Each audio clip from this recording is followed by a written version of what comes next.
নমস্কার, আমি সঙ্গীতা চক্রবর্তী বলছি।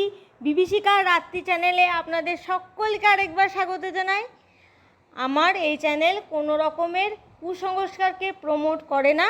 আমার এই চ্যানেলের একমাত্র উদ্দেশ্য হলো আপনাদের সকলকে বিনোদন করা। প্লিজ প্লিজ প্লিজ আমার এই চ্যানেলটি আপনারা সাবস্ক্রাইব করবেন, আমার পাশে থাকবেন।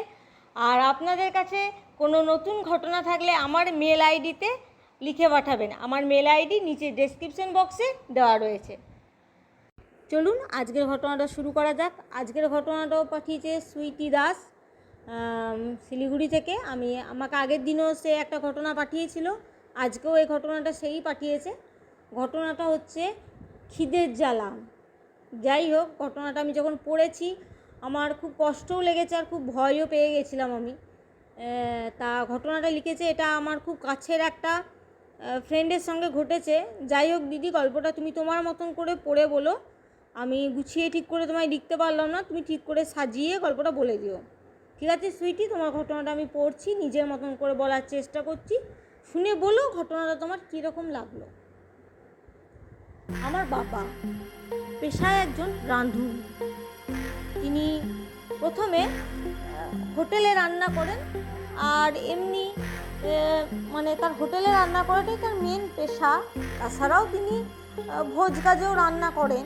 আর আমাদের কাছাকাছি থাকতো অখিল কাকু, বাবার হেল্পারি করতো। তারা প্রচণ্ড গরিব। অখিল কাকুর বউ খুব অসুস্থ, তাই সে কোনো কাজ করতে পারে না। পুরোটাই অখিল কাকুর ওপরেই নির্ভর ফ্যামিলিটা। তার বাড়িতে তার একটা ছোট ছেলে ছিল। তার বউ এতটাই অসুস্থ ছিল যে সে যে দুটো রান্না করে তার ছেলের মুখে তুলে দেবে সে ক্ষমতাও ছিল না। অখিল কাকু রান্না বান্না বাবাদের হয়ে যাওয়ার পর, অখিল কাকু হেল্পারি করার পরে সারাদিন পর যখন বাড়ি ফিরত, বাবা যে খাবারটুকু তাকে দিত সেটাতেই তাদের তিনজনকার পেট ভরতো আর কি। কোনো রকম সেরকম ভালো খাবার তো রোজ দেওয়া সম্ভব হয় না। আসলে আমার বাবাও ছিল একটু অন্য ধরনের, একটু মেজাজি ধরনের লোক ছিল। তিনি রান্না করতেন ঠিকই হোটেলে, কিন্তু কোনোদিনও নিজে হাতে বা ভোজ বাড়িতেও রান্না তিনি করতেন, তিনি কোনোদিন কিন্তু রান্নার পরে নিজে হাতে কোনো খাবার তিনি নিয়ে আসতেন না। তাকে যেটা হোটেলের মালিক বা যেখানেই রান্না করুক তাদের লোকরা যেটাই হাতে তুলে দিত সেটুকুই সে নিয়ে আসতো, আর সেটুকুর থেকে অখিল কাকুকেও ভাগ করে দিত আর কি। যাই হোক, তার খুব গরিব ছিল, তার ছেলেকে ভালো মন্দটুকুও কাকু প্রত্যেক দিন দিতে পারত না। তার ছেলে প্রায়ই বলতো যে বাবা জানো তো, আমার বন্ধুরা আজকে মাংস দিয়ে ভাত খেয়েছে বা মাছ দিয়ে ভাত খেয়েছে বা মিষ্টি খেয়েছে, ভালো ভালো গল্প সেটা কথা বলতো বাবা তুমি কবে আমাকে এনে খাওয়াবে, তুমি যে বলেছিলে তুমি মিষ্টি নিয়ে আসবে। তা কাকুর সে সামর্থ্য ছিল না যে মিষ্টি এনে বা মাংস এনে তার ছেলেকে খাওয়াবে, কারণ মাসোহারা খাবার দেওয়ার পরে মাসোহারা সামান্য একটু বেতনই বাবা তাকে দিতে পারতো। কারণ আমার বাবাও সামান্য পেশায় একজন রাঁধুনি ছিল, খুব বেশি মাইনে আমার বাবাও পেত না। তার থেকে একটু হেল্পারি করে দিত বলে অখিল কাকুকেও একটু দিত। তো যাই হোক, ঘটনাটা ঘটেছিল খুব মর্মান্তিক একটা ঘটনা। আমার বাবা আর অখিল কাকু সেদিনকে হোটেলে রান্না করতে যায়। তা রান্না বান্না করার পর আমার বাবার অভ্যাস ছিল যে বিড়ি খেতে বাইরে যেত। তা আমার বাবা সেদিন বিড়ি খেতে বাইরে চলে যায়। আর ঠিক সেই টাইমেই অখিল কাকু হয়তো ছেলের জন্যেই হোক বা যে কোনো কারণেই হোক একটু খাবার, সামান্য একটু মিষ্টি আর একটু মাংস তার ছেলে খেতে চেয়েছিল বলে একটু সামান্য খাবার চুরি করে নিয়েছিল। আর হোটেলের এক কর্মচারী সেটি দেখা মাত্রই হোটেলের মালিককে জানায়। তার অনেকেই আসে, এসে অখিল কাকুকে খুব মারধর করে আর ভীষণ অপমান করে। বাবা শুনতে পেয়ে আসে, এসে বলে বাবাও অখিল কাকুকে একটু বকাবকি করে, কিন্তু বাবা ক্ষমা চেয়ে নেয় মালিকের কাছে, বলে অখিলকে কাজ থেকে ছাড়িয়ে দেবেন না, ও আমার সঙ্গে হেল্পারি করে, অখিলের হয়ে আমি ক্ষমা চেয়ে নিচ্ছি, আর কোনোদিনও এ কাজ করবে না। যাই হোক, অখিল কাকু মনে হয়তো সেদিন খুব জোর একটা আঘাত লেগেছিল, কারণ অখিল কাকু কোনোদিন এরকম লোক ছিল না যে কোনো জিনিস সে চুরি করবে বা সরিয়ে নেবে, কারণ এতদিন ধরে বাবার কাছে কাজ করছে তো সে আগে কোনোদিন এসব কাজ করেনি।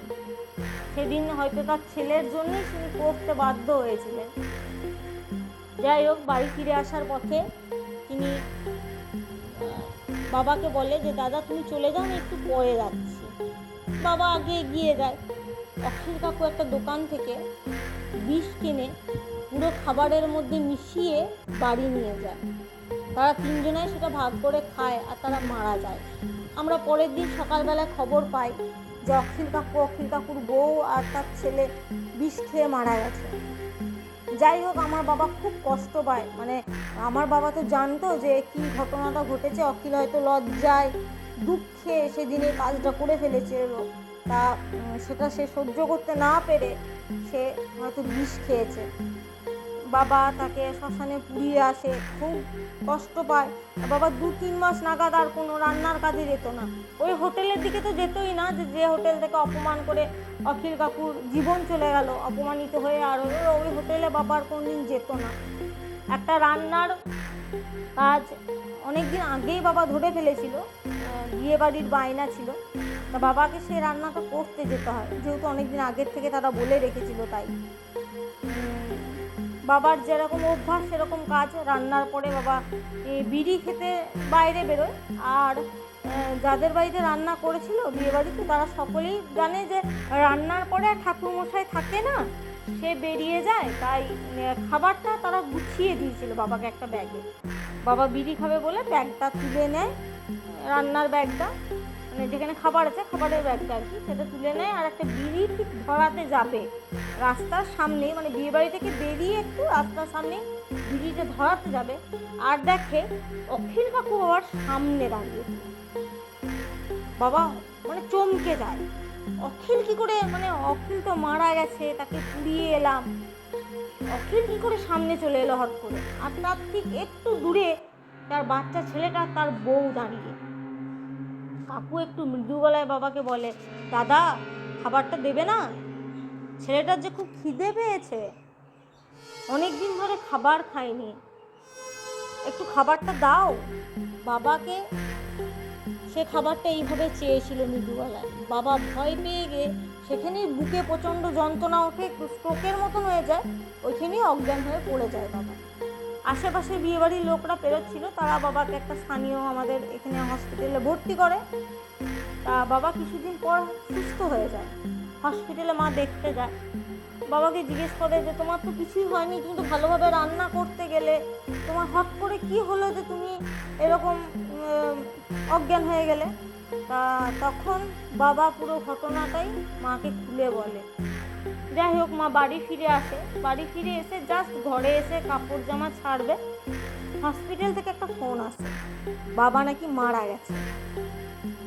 আমার মা তো শুনে অবাক, বাবা সুস্থ, বা মায়ের সঙ্গে কথা বললো, হট করে মারা যায় কী করে।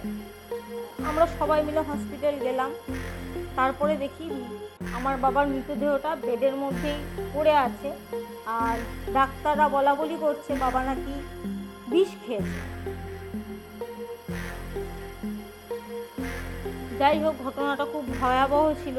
আর জানি না কী কারণে আমার বাবা বিষ খেয়েছিল। হয়তো সেই দিনের সেই ঘটনাটা যেটা বাবার সাথে ঘটেছিল বা কাকুদের সাথে ঘটেছিল, সেটাও হয়তো বাবা মেনে নিতে পারেনি মন থেকে, তাই বাবাও হয়তো এই ঘটনাটা করেছিল। বা যাই হোক, ভেতরের কী কারণ সেটা আমরা জানি, আজ পর্যন্ত আমরা জানতে পারিনি যে কী কারণে বাবা এরকম কাজটা করলো।